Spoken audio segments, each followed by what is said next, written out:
तो बीते कुछ दशकों में पाकिस्तान जो भारत का इतना विरोध करता है, वह भारत में घुसपैठ, आतंकवादी और प्रॉक्सी वॉर का ही सहारा लेकर के भारत से एक तरीके की जंग किए जा रहा है। क्योंकि बीते कुछ दशकों में भारत की मिलिट्री और आर्मी इतनी ज्यादा अपडेट हो चुकी है कि पाकिस्तान के लिए वो बहुत मुश्किल साबित हो सकती है। इसलिए पाकिस्तान कभी भी भारत पर डायरेक्ट अटैक नहीं कर रहा है, लेकिन भारत का पाकिस्तान के खिलाफ जो मिलिट्री का वर्चस्व है, यही वर्चस्व जब पूरी दुनिया में बन जाएगा और दुनिया का कोई भी बड़ा या छोटा देश भारत पर डायरेक्टली अटैक करने के बारे में नहीं सोचेगा, उसी दिन भारत एक मिलिट्री सुपर पावर बन जाएगा। लेकिन भारत के परिप्रेक्ष्य में इस मुद्दे पर बात हो ही रही है, तो इसकी सबसे बेसिक सवाल पर भी नजर डाल लेते हैं, जो है कि आखिर भारत को एक मिलिट्री सुपर पावर बनने की जरूरत क्यों है। दोस्तों, वैसे तो भारत के बारे में ये बात बिल्कुल साफ है कि भारत हमेशा से ही एक ऐसा देश रहा है जो सामने से कभी भी किसी दूसरे देश के ऊपर अटैक करने से परहेज करता है, जब तक की स्थिति ऐसी ना हो जाए कि उसे अपने देश को बहुत बड़ा खतरा ना महसूस हो। क्योंकि भारत के कल्चर में पूरी दुनिया को भी एक फैमिली की तरह ही ट्रीट किए जाने वाला वसुधैव कुटुंबकम का थॉट फैला हुआ है। लेकिन ये सारी चीजें तब थी जब भारत ग्लोबलाइजेशन के दौर में दुनिया के देशों से बहुत पीछे हुआ करता था। लेकिन आज के दौर में भारत की इकोनॉमी पॉलिसी, फॉरेन पॉलिसी और डिफेंस कैपेबिलिटी ही उसे ग्लोबलाइज्ड कंट्री के तौर पर आगे बढ़ाने में उसकी मदद कर रही है। जिसमें अगर हम इकोनॉमिक पॉलिसी और फॉरेन पॉलिसी को अगर अलग करके रख दें तो बचती है डिफेंस कैपेबिलिटी। अगर आज भारत अपनी डिफेंस कैपेबिलिटी को ग्लोबल लेवल पर ले जाकर इतना एक्सटेंडेड नहीं कर देता है कि उस पर अटैक करने वाले हर देश को कई बार सोचना पड़े, तो वो एक डेवलप नेशन बनने की दौड़ में बहुत पीछे छूट जाएगा। यहाँ तक कि अगर हम इकोनॉमिक पॉलिसीज और फॉरेन पॉलिसीज स्कोर भी इंक्लूड कर लें तो भारत की डिफेंस कैपेबिलिटी अगर कमजोर होती है तो जाहिर सी बात है कि भारत की इकोनॉमी और उसकी फॉरेन पॉलिसी पर इसका सीधा असर पड़ेगा। क्योंकि अगर कोई देश परमानेंट किसी वित्त के सिचुएशन से गुजर रहा हो तो उस देश का दूसरे देश के साथ कितने अच्छे रिलेशंस होंगे, यह पाकिस्तान के एग्जांपल से समझ सकते हैं। भारत के लिए मिलिट्री सुपर पावर बनने की होड़ इसलिए भी जरूरी है क्योंकि अगर उसके दो सबसे बड़े प्रतिद्वंदी देशों की बात करें तो दोनों ही भारत के साथ बहुत ही बड़ी सीमाएं साझा करते हैं और यह दोनों ही देश समय समय पर भारत की सुरक्षा को खतरा पहुंचाने के लिए सीमाओं पर कोई न कोई हरकत करते रहते हैं। अगर ऐसे में भारत अपनी डिफेंस कैपेबिलिटी को मजबूत नहीं करेगा तो कहीं न कहीं चाइना और पाकिस्तान की मिलीजुली सांठगांठ से भारत की इंटरनेशनल सिक्योरिटी से लेकर बॉर्डर सिक्योरिटी तक खतरा हो सकता है। इसलिए भारत को एक इंटरनेशनल मिलिट्री सुपर पावर बनना आज के दौर में बहुत जरूरी है। लेकिन भारत कैसे इस राह पर अपनी मंजिल पा पाएगा, उससे पहले हम ये समझ लेते हैं कि आज भारत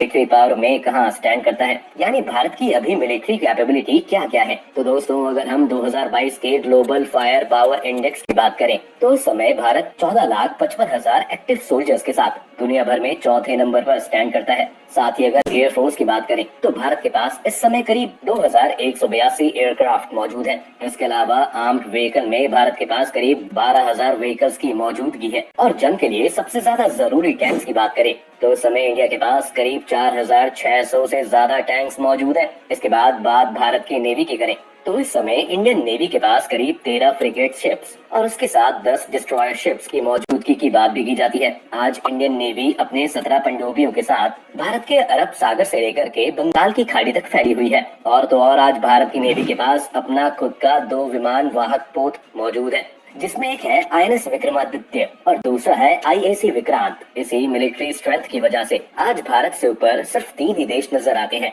जिसमें पहले नंबर पर अमेरिका, दूसरे पर रशिया, तीसरे पर चाइना मौजूद है। इसके अलावा भारत के पास न्यूक्लियर वेपन्स की भी कोई कमी नहीं है और उसके पास अंतर महाद्वीपीय कई ऐसी बैलिस्टिक मिसाइलें हैं जिनके दम पर वो कोई भी जंग बड़ी आसानी से जीत सकता है। लेकिन उसके बावजूद आज चौथे नंबर की सबसे बड़ी मिलिट्री दुनिया की सुपर पावर नहीं है। तो ऐसा क्यों है, उसे समझ लेते हैं और उसके बाद ये भी जानेंगे कि आखिर इंडिया कैसे बन सकता है। तो जिस तरीके से एक रिपोर्ट के सहारे से आपने ये समझा था कि भारत की मिलिट्री स्ट्रेंथ कैसे उसे दुनिया की चौथी सबसे बड़ी मिलिट्री पावर बनाती है, ऐसे ही एक और रिपोर्ट का सहारा लेकर आइए आपको बताते हैं कि कैसे भारत के लिए ये रैंकिंग कोई खास मतलब नहीं रखती। दोस्तों, पूरी इंटरनेशनल आर्म्स ट्रांसफर की 2021 की रिपोर्ट पर अगर नजर डालें तो हमें पता चलेगा कि भारत दुनिया का सबसे बड़ा हथियारों का इम्पोर्टर है। भारत अपने मिलिट्री के लिए लगने वाले हर उस हथियार को दूसरे देशों से अपने देशों में इम्पोर्ट करवाता है जिसे उसकी जरूरत होती है। आंकड़ा तो ये भी कहता है कि भारत टोटल ग्लोबल इंपोर्ट का 11% अकेले ही करता है।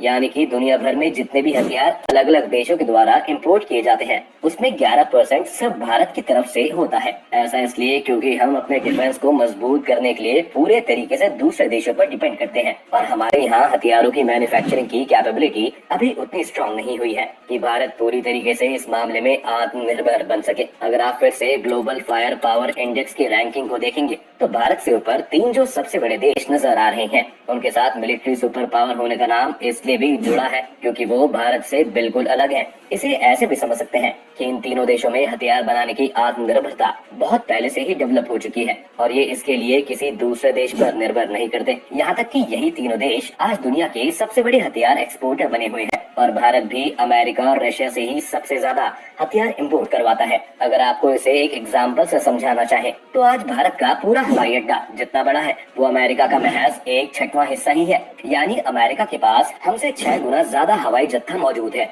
एग्जाम्पल को थोड़ा और एक्सटेंड करके समझे तो जहां भारत का सबसे बड़ा प्रतिद्वंदी दुश्मन चाइना अपना खुद का 6th generation fighter plane develop करने में लगा हुआ है, वहीं भारत आज भी पुराने और पिछड़े जनरेशन के फाइटर प्लेन जैसे MiG-21 जिसे फ्लाइंग कॉफिन यानी उड़ते हुए ताबूत के नाम से भी जाना जाता है उसे उड़ाने के लिए मजबूर है और आए दिन हादसों की खबरों से अखबार को भरे जा रहा है क्योंकि आज भी अपने यहाँ मिलिट्री एयरक्राफ्ट को डेवलप करने में पूरी तरीके से आत्मनिर्भर नहीं हुआ है। यही कारण है कि आज भारत फ्रांस और रशिया से एयरक्राफ्ट इंपोर्ट करवाता है। फ्रांस की राफेल डील को कोई भी भूल नहीं सकता है जिसके ऊपर देश में ही कितना सारा विवाद हो चुका है। अब अगर हम इंडियन नेवी की ही बात करें तो आज भारत के पास जो 2 सबसे बड़े युद्धपोत की बात की जाती है लेकिन उसमें भी कहीं न कहीं इन्हीं बड़े बड़े दुश्मनों से लाए हुए टेक्नोलॉजीज और इक्विपमेंट्स का इस्तेमाल किया गया है और अगर इस्तेमाल नहीं भी किया गया तो भारत में डेवलप हुए युद्धपोत इन देशों की तुलना में कहीं ज्यादा कमजोर है। अगर चाइना का एग्जाम्पल लें तो आज चाइना के पास हमसे करीब 3 गुना ज्यादा नौसेना का जत्था मौजूद है क्योंकि आज की इतनी बड़ी कंडीशन के बावजूद भारत के पास में है 17 पनडुब्बियां और लगातार बढ़ते हिंद महासागर में चीन का खतरा इन पनडुब्बियों से खत्म नहीं होने वाला। यानी कि अगर भारत की बात की जाए तो उसके पास चीन की तुलना में नेवी और आर्मी की कमी है। ऐसे में भारत खुद को मिलिट्री सुपर पावर कैसे बना सकता है, आइए जरा उन फैक्टर्स पर भी ध्यान देते हैं। तो मिलिट्री पावर से मिलिट्री सुपर पावर बनने के लिए भारत को सबसे पहले अपनी सेल्फ रिलायंस के ऊपर काम करना होगा क्योंकि अगर भारत खुद को इस मामले में आत्मनिर्भर नहीं बना पाता है तो वो लगातार दूसरे देशों से हथियार को इतने बड़े लेवल पर इंपोर्ट करवाता रहता है तो कहीं न कहीं वो उन सारे देशों से दबा हुआ है और दबा ही रहेगा जहां से वो हथियारों की खरीद करता है, जिसका सबसे बड़ा प्राइम एग्जाम्पल तो बीते दिनों रशिया के साथ हुए उसके हथियारों के सौदे से ही लिया जा सकता है कि जब भारत ने रशिया से एक आम डील की तो अमेरिका ने भारत के ऊपर दबाव बनाया कि वो रशिया से हथियार ना खरीदे। लेकिन अमेरिका के इस दबाव को जब भारत ने इग्नोर करने की कोशिश की तो अमेरिका ने इसका जवाब दूसरे तरीके से देते हुए पाकिस्तान को 16 एयरक्राफ्ट मुहैया कराए। इसलिए अगर भारत वेतन प्रोडक्शन के मामले में आत्मनिर्भर नहीं होगा तो इससे न सिर्फ उसकी मिलिट्री पर फर्क पड़ेगा बल्कि भारत की फॉरेंसिक पॉलिसी पर भी इसका गहरा प्रभाव पड़ सकता है और वो कहीं न कहीं इन मिलिट्री सुपर पावर देशों के कंट्रोल में आने के लिए मजबूर हो जाएगा। इसलिए शायद भारत ऐसा ही कुछ करने की राह में आगे भी बढ़ रहा है क्योंकि जिस सिप्री की रिपोर्ट के तहत हमने आपको ये बताया था कि भारत आज दुनिया का सबसे बड़ा वेपन इंपोर्टर है, उसी रिपोर्ट में यह भी बताया गया कि भारत ने बीते कुछ सालों में अपने इस इंपोर्ट को कम किया है। मिलिट्री को आत्मनिर्भर बनाने में इंडियन गवर्नमेंट की तरफ से उसके जो कई सारे मुहिम चल रहे हैं उसमें से मेक इन इंडिया के तहत हथियार बनाने का काम भी बहुत जोरों शोरों से हो रहा है। इसलिए 2025 तक भारत सरकार ने $25 बिलियन की प्रोटेक्शन का टारगेट रखा हुआ है। अगर 2025 तक भारतीय टारगेट कर लेता है तो उसमें आगे बढ़ जाएगा बनने के लिए और आगे ले जाएंगे। अब दूसरे पॉइंट की बात करें तो वो डिफेंस बजट या मिलिट्री एक्सपेंसेस। आंकड़ों के हिसाब से ऐसा बताया जाता है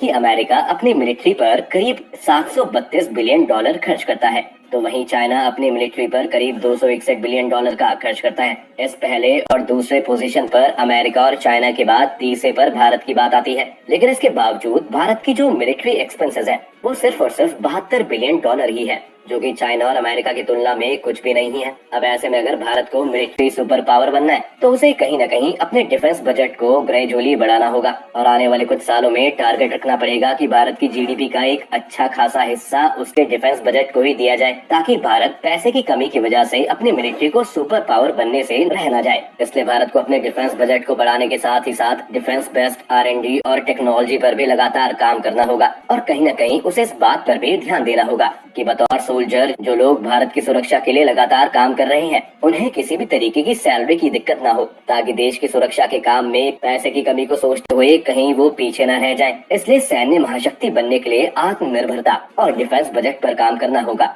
क्योंकि अगर डिफेंस बजट नहीं बढ़ेगा तो भारत में प्रोटेक्शन होना मुश्किल हो जाएगा, क्योंकि भारत अभी तक टेक्नोलॉजी में उतना डेवलप नहीं हो पाया है जितना कि अमेरिका और फ्रांस जैसे देश हो चुके हैं। लेकिन भारत के पास अभी भी समय है, क्योंकि अभी भारत को अपनी इकोनॉमी पर बहुत ज्यादा फोकस करने की जरूरत नहीं है, बल्कि अगर भारत का डिफेंस भी उसकी इकोनॉमी के ही साथ साथ ग्लोबल लेवल पर खुद को प्रूव करने लगता है तो उसी दिन भारत मिलिट्री सुपर पावर बन जाएगा। आज के वीडियो में इतना ही। उम्मीद करते हैं कि आपको आज के इस वीडियो में काफी कुछ सीखने को मिला होगा। अगर आपको ये वीडियो पसंद आया है तो वीडियो को लाइक करें, और अगर आप इस चैनल पर नए हैं तो जाने से पहले चैनल को सब्सक्राइब करना भी ना भूलें।